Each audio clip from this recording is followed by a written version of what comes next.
temperature of the sea is still very cold. Yeah. And we've had awful winds in the north. Yeah. It's just been constant for months on end. Yeah. So this is the first tidy weather we've had for months. Yeah.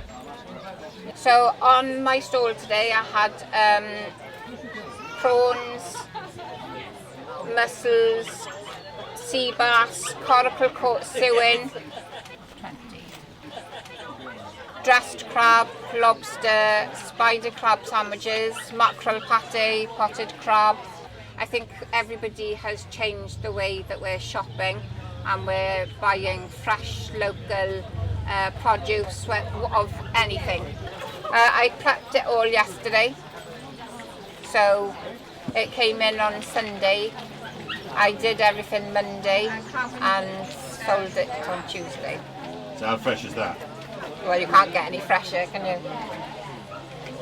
I offer something different to what's out there, I think, and I give people different ideas and inspire them in different ways.